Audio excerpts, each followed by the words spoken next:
Hello friends, welcome to One Style Cooking.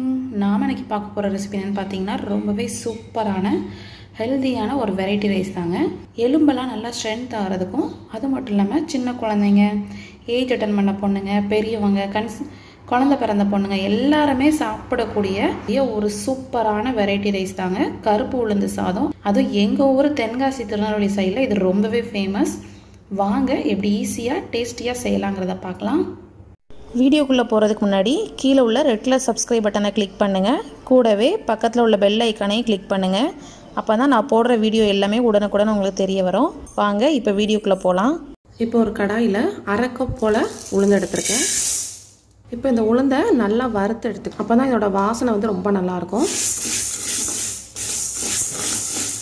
நான் பார்த்திங்கன்னா இன்றைக்கி முழு உளுந்து எடுத்திருக்கேன். இதே இதில் நீங்கள் உடைச்ச உளுந்து கூட எடுத்துக்கலாம், ரொம்ப நல்லாயிருக்கும். உளுந்து வறுக்கும்போது நல்ல ஒரு வாசனை வரும், அது வரைக்கும் வறுத்து எடுத்துக்கோங்க. இப்போ நல்லா வறுபட்டுடுச்சு. இப்போ இதை நல்லா ஒரு தண்ணியில் ஒரு அலசி மட்டும் அலசி எடுத்துக்கோங்க.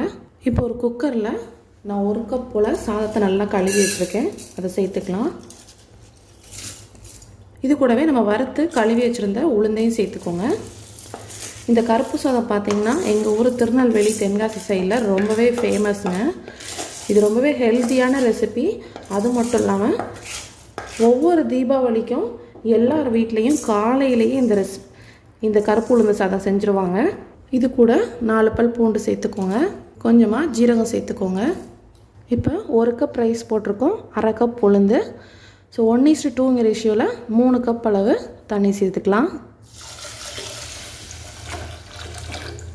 இப்போ இந்த சாதத்துக்கு தேவையான அளவு நம்ம உப்பு சேர்த்துக்கலாம். கொஞ்சமாக பெருங்காயத்தூள் சேர்த்துக்கோங்க. ஏன்னா நம்ம உளுந்தம்பருப்பு சேர்த்துருக்கிறதுனால பெருங்காயத்தூள் சேர்த்து மிக்ஸ் பண்ணிக்கோங்க. இப்போ நம்ம குக்கர் மூடிடலாம். இப்போ குக்கர் மூடி 3 விசில் வர்றது வரைக்கும் நம்ம வெயிட் பண்ணலாம். இப்போ இந்த உளுந்து சாதம் தாளிக்கிறதுக்கு ஒரு கடாயில் கொஞ்சமாக ஆயில் சேர்த்துருக்கேன். நம்ம தாளிக்காமல் அந்த சாதத்தையே கூட சாப்பிட்லாம், ரொம்ப நல்லாயிருக்கும்.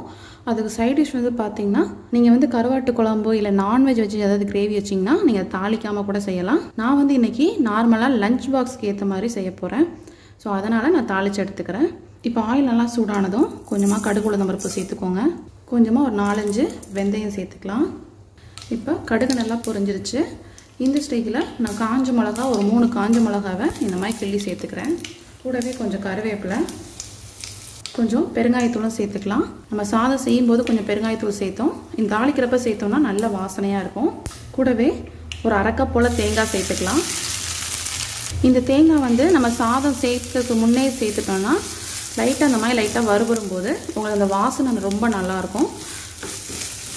அதனால் சாதம் சேர்க்குறதுக்கு முன்னே இந்த மாதிரி லைட்டாக வதக்கிக்கோங்க. அவ்வளோதாங்க. இனி நம்ம வேக வச்ச சாதத்தை சேர்த்துக்கலாம். இப்போ சாதம் சேர்த்து நல்லா மிக்ஸ் பண்ணிக்கோங்க.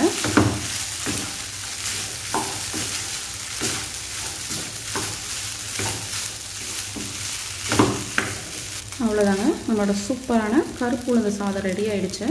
ரொம்பவே சூப்பரான ஹெல்த்தியான நம்மளோட கருப்பு உளுந்து சாதம் ரெடி ஆகிடுச்சு. கண்டிப்பாக நீங்களும் இந்த ரெசிபி ட்ரை பண்ணி பாருங்கள். இந்த ரெசிபி பிடிச்சிருந்துச்சுன்னா நம்ம சேனலை லைக் பண்ணுங்கள், ஷேர் பண்ணுங்கள், சப்ஸ்கிரைப் பண்ணுங்கள், மறக்காமல் கமெண்ட் பண்ணுங்கள். தேங்க்யூ.